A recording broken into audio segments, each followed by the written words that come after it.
Organisme dewasa mempertahankan sejumlah proses regeneratif endogen yang memungkinkan perbaikan jaringan sebagai respon terhadap cedera fisik dan biokimia. Proses yang sesama ini juga mendukung pergantian sel homeostatis untuk mempertahankan integritas fungsional dan struktural jaringan dalam jangka waktu yang lama. Jelas, jaringan dengan aktivitas mitosis tinggi dan pergantian sel seperti kulit, usus, dan darah sangat bergantung pada fungsi regeneratif tersebut. Namun, bahkan jaringan yang sebagian besar terdiri dari sel-sel postmitorik yang jarang berputar, seperti otot rangka, mempertahankan potensi regenerasi mereka untuk sebagian besar kehidupan orang dewasa. Secara signifikan, jaringan yang mengalami pergantian sel, baik sering atau jarang, biasanya mempertahankan cadangan sel induk penghuni jaringan yang berpartisipasi dalam proses regenerasi terkoordinasi sebagai respon terhadap cedera melalui proliferasi dan diferensiasi untuk membentuk jaringan struktural dan fungsional baru. Penuaan organisme ditandai dengan penurunan fungsi jaringan yang progresif dan gangguan kemampuan untuk bergenerasi setelah cedera. Pada otot rangka yang menua, serat otot yang rusak lebih jarang digantikan oleh serat baru, dan respon inflamasi otot diperpanjang. Urutan peristiwa ini pada akhirnya menghasilkan hilangnya massa otot yang bergantung pada usia dan penurunan kekuatan otot, yang biasa disebut sebagai sarcopenia. Meskipun mekanisme yang mendasari belum sepenuhnya dijelaskan, selama beberapa tahun terakhir, peran yang saling berhubungan dari faktor intrinsik dan ekstrinsik dalam proses ini telah semakin dihargai. Selain itu, mencerminkan fakta bahwa otot rangka berfungsi sebagai tempat utama untuk penyimpanan glukosa dan pengambilan insulin, memainkan peran penting dalam metabolisme tubuh secara keseluruhan. Penelitian terbaru menunjukkan bahwa perubahan yang bergantung pada nutrisi dalam populasi sel satelit juga dapat memodulasi fungsi sel induk dan homeostatis. Selama penuaan, misalnya, pasien diabetes dapat mengalami penyembuhan cedera otot yang tertunda atau pemulihan terbatas dari trauma otot rangka, dan bukti baru menunjukkan bahwa asupan nutrisi berlebih dikaitkan dengan fungsi sel induk otot yang rusak. Sebaliknya, pembatasan kalori atau CR yang memperpanjang masa hidup dan penunda timbulnya banyak penyakit terkait usia pada banyak spesies, nampaknya mempertahankan fungsi sel punca seiring bertambahnya usia dalam sistem hematopoietik, dan juga dapat meningkatkan potensi regenerasi sel satelit tua.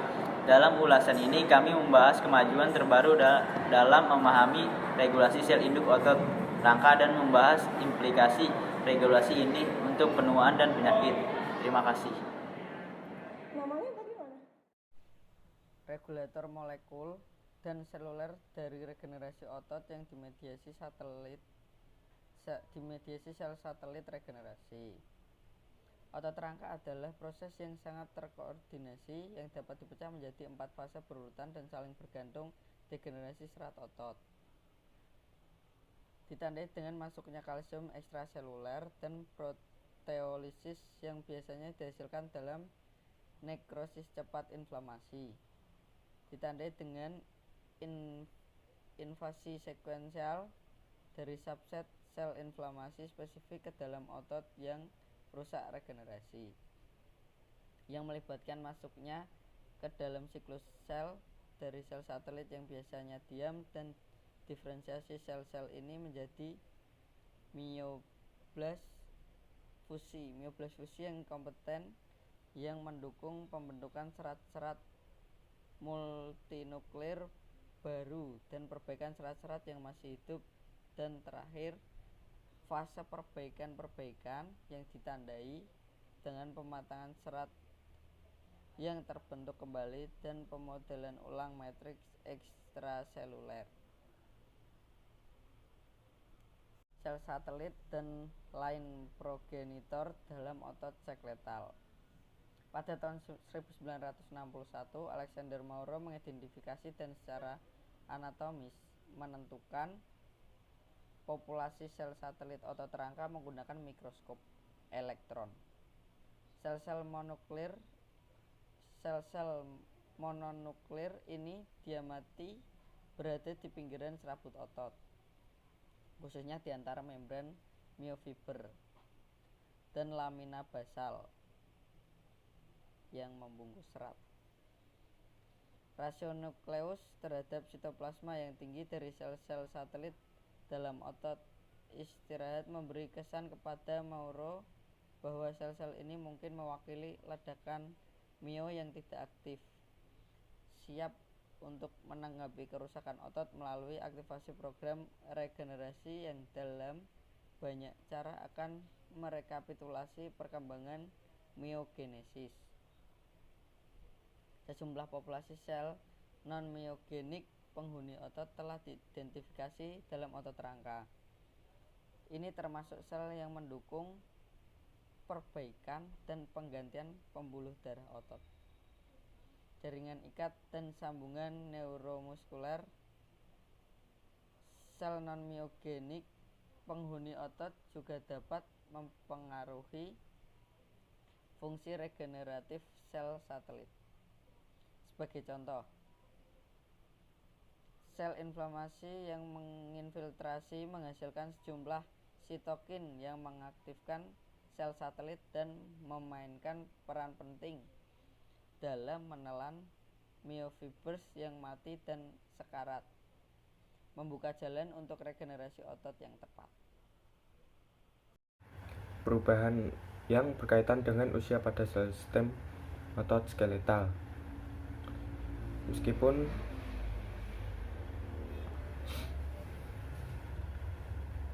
perubahan yang berkaitan dengan usia pada sel sistem otot skeletal. Meskipun otot rangka mempertahankan pergantian serat myo homeostatis dan potensi perbaikan cedera sepanjang hidup, dengan bertambahnya usia, proses regeneratif yang biasanya kuat ini mengalami penurunan efisiensi yang signifikan. Defisit terkait usia dalam regenerasi otot telah dikaitkan dengan penurunan fungsional dalam sel satelit otot, dan ketidakmampuan untuk memperbaiki setelah cedera dianggap berkontribusi langsung pada kerusakan otot rangka terkait usia. Memang bahwa defisiensi sel satelit berkontribusi pada penurunan jumlah inti myo dalam serat otot tikus tua. Ukuran myofiber yang berkurang pada otot skeletal yang menua digantikan oleh hilangnya myonuclei per unit panjang serat myo, menghasilkan ukuran domain myonuklir yang meningkat pada serat otot yang menua, dan mengarah pada hipotesis yang diajukan dalam penelitian ini bahwa hilangnya jumlah sel satelit pada akhirnya menyebabkan hilangnya myonuclei dan peningkatan ukuran domain myonukleir pada otot yang menua. Perubahan intrinsik pada penuaan otot sel satelit. Banyak sel induk dewasa menunjukkan periode keterangan yang lama selama kondisi fisiologis normal. Hal ini terutama terjadi pada otot rangka, di mana tingkat pergantian sel punca sangat rendah, bahkan dibandingkan dengan sel induk dewasa lainnya. Kurangnya sel satelit yang memasuki siklus sel bersama dengan paparan yang tak terelakkan terhadap stres oksidatif dan inflamasi, produk sampingan dari metabolisme normal dan cedera otot lokal, membuat sel satelit yang sudah tua sangat rentan terhadap akumulasi serangan seluler dan genotoksik yang dapat menyebabkan kerusakan permanen pada molekul makroseluler utama, seperti protein, lipid, dan asam nukleat. Kerusakan tersebut diperbaiki secara tidak efisien dalam sel yang diam, yang biasanya mengekspresikan penurunan tingkat respon stres dan protein, perbaikan kerusakan DNA, dan dapat menyebabkan perubahan yang merugikan perbaikan jaringan jangka panjang. Perubahan ekstrinsik dalam penuaan sel batang. Pensinyalan Notch telah terlibat sebagai pengatur utama aktivasi dan proliferasi sel satelit otot rangka. Keduanya selama embriogenesis dan regenerasi otot orang dewasa. Sinyal Notch menurun selama penuaan menjadi salah satu penyebab potensi regenerasi terganggu di sel satelit tua. Memang, aktivasi paksa Notch pada otot yang cedera secara signifikan meningkatkan potensi regeneratif.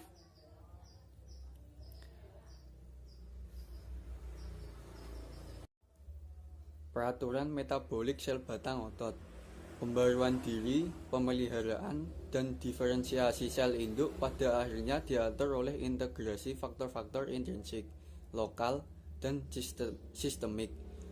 Bukti yang muncul menunjukkan bahwa metabolisme energi menyediakan hal lain.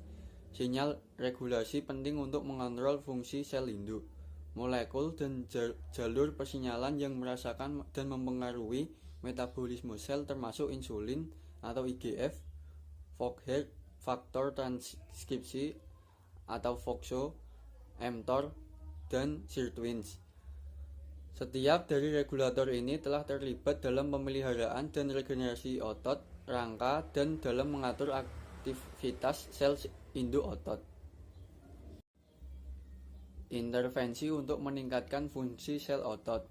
Perubahan terkait usia dalam fungsi otot, perbaikan kapasitas dan massa yang menyebabkan penurunan aktivitas fisik, peningkatan kerapuhan, dan hilangnya kemandirian populasi lansia telah memperoleh keuntungan yang substansial, perhatian, dan meningkatkan relevansi untuk publik kesehatan. Meskipun pengetahuan kita tentang mekanisme molekuler dan seluler yang mendasari penuaan otot rangka terus tumbuh, seperti yang dijelaskan kompleksitas yang melekat pada proses penuaan menuntut kelanjutan dan penyelidikan multi aspek untuk mengidentifikasi pencegahan yang efektif dan pilihan pengobatan. Pembatasan kalori adalah strategi yang dipelajari dengan baik dan evolusioner untuk meningkatkan umur panjang dan menjaga jaringan yang sehat, sehingga menghubungkan metabolisme dengan penuaan sel dan organisme. Apakah pembatasan kalori dapat mencegah, menunda, atau membalikan disfungsi otot rangka terkait usia adalah bidang studi aktif saat ini. Hipotesis saat ini untuk menjelaskan hilangnya kapasitas regeneratif yang terjadi selama penuaan pada otot, termasuk anggapan bahwa disfungsi yang disebabkan oleh usia dalam lingkungan sel satelit otot atau ceruk menghambat perbaikan dan regenerasi yang dimediasi oleh sel induk otot. Secara khusus, parabiosis heterokronik memulihkan regenerasi otot yang dimediasi sel satelit. Tampaknya dengan memberikan faktor sistematik muda ke sel satelit endogen hewan tua. Efek peremajaan ini mungkin menunjukkan adanya faktor-faktor kemudaan yang biasanya hilang seiring bertambahnya usia, tetapi diperlukan untuk mendorong regenerasi otot yang kuat. Faktor-faktor tersebut dapat menyebabkan miogenesis secara langsung, atau mungkin bertindak secara tidak langsung dengan melawan sinyal penekan yang biasanya dinetralkan pada otot muda, tetapi dirakumulasi dalam otot tua yang tidak memiliki antagonis muda ini. Jelas, faktor sistemik tersebut setelah diidentifikasi memiliki potensi signifikan.